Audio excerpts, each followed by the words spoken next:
Salut! Aujourd'hui, on se retrouve pour une nouvelle vidéo Blablart. Et dans cette vidéo Blablart, nous allons parler d'un nouveau sujet artistique. Mais quel est ce sujet? Un sujet, assez banal pour le coup, mais on vous parlera de divers autres sujets plus tard qui sont beaucoup plus intéressants et que même vous en avez peut-être jamais entendu parler sur YouTube. Donc, restez bien connectés car ça arrivera bientôt. En tout cas, pour cette vidéo, nous allons parler de quel matériel à emporter en voyage.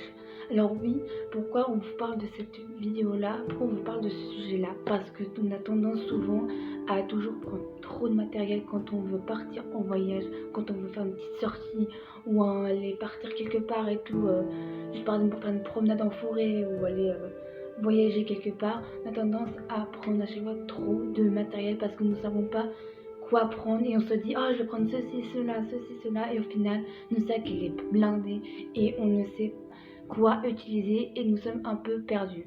Donc c'est pour ça que dans cette vidéo là on va vous concocter un petit kit, enfin c'est pas vraiment un petit kit mais c'est pour nous les indispensables de matériel de dessin à emporter en voyage. En tout cas on va vous donner des petits conseils, des petits tips, donc on vous laisse avec la suite de la vidéo et on espère que ça vous aidera à pouvoir justement prendre le moins de matériel possible tout en prenant ce qui vous intéresse. En tout cas, on vous laisse avec la suite de la vidéo et on vous dit à la prochaine.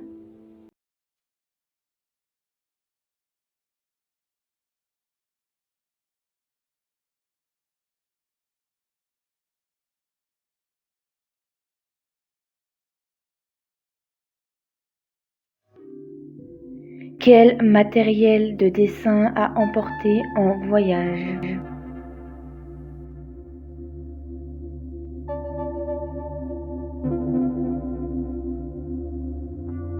Nous avons toujours tendance à prendre trop de matériel de dessin alors que l'on pourrait optimiser ce qu'on prend. Par exemple, pour les trousses, nous vous conseillons des trousses à compartiment. Pourquoi? Parce que cela vous facilitera la tâche, il sera plus simple pour trouver votre matériel au niveau de l'organisation, au niveau du rangement et au niveau de la facilité à prendre votre matériel.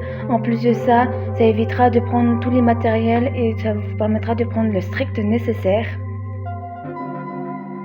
Ensuite, pour les matériels que nous vous conseillons de prendre de base pour votre trousse, on vous conseille soit un critérium avec des mines de critérium, soit un crayon à papier, bien évidemment une gomme et au passage un taille-crayon si vous utilisez un crayon à papier et pas un critérium.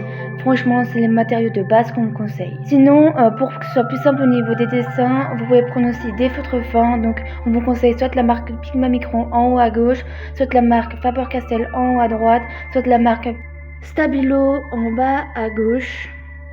Ou sinon, la marque Staedtler en bas à droite. C'est les marques qu'on vous conseille le plus au niveau de feutres fins. Pour ce qui est de la couleur, on ne conseille pas forcément de prendre tel ou tel matériel, cela dépend de l'utilité et de ce que vous préférez utiliser, mais on vous conseille plus de prendre des petites boîtes qui seront beaucoup plus simples à rentrer dans vos sacs que de prendre des grosses boîtes qui vont vous encombrer. Par exemple, au lieu de prendre une boîte à aquarelle avec plusieurs couleurs hyper grandes et tout, vaut mieux prendre une boîte à aquarelle de voyage qui est toute petite, ce sera beaucoup plus simple au niveau du transport. Au niveau des carnets de dessin, on vous conseille plutôt la taille A5 ou A6, c'est les carnets les plus simples à transporter, c'est les moins lourds et c'est les plus efficaces parce que vous aurez beaucoup plus tendance à vouloir dessiner avec des carnets de dessin taille A5, A6 que des carnets de taille A4 qui prennent beaucoup de place et qui sera beaucoup plus lourd. Et vous pouvez choisir n'importe quel format, que ce soit portrait ou paysage, cela dépend de votre utilité. Par contre, pour ce qui est du grammage de votre carnet de dessin, cela dépend de ce que vous voulez réaliser. Si vous voulez faire de l'aquarelle ou de la peinture, il faudra plus du grammage plus épais parce que ça gondolera moins. Et si vous par exemple voulez faire du croquis ou des dessins au feutre, vous vaudra mieux du papier léger. Ce sera beaucoup plus efficace et ça évitera de abîmer vos matériels de dessin.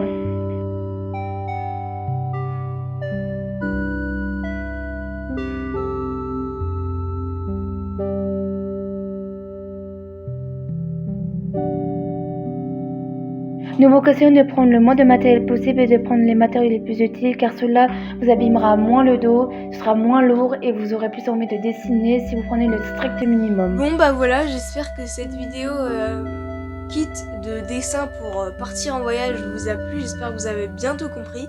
Si vous avez d'autres idées qui vous passent par la tête, qui sont hyper importantes pour partir en voyage, pour pouvoir dessiner, bah dites-le nous en commentaire. Voilà, comme ça tout le monde peut savoir. Ça peut être cool. Voilà. J'espère que la vidéo vous aura plu. On se retrouve la prochaine fois sur la chaîne Blablart et la prochaine fois sur nos chaînes et sur nos réseaux sociaux. Tous les réseaux sociaux de Blablart sont en description, ceux de moi et Claire aussi. Voilà. Je vous souhaite une bonne journée et ciao!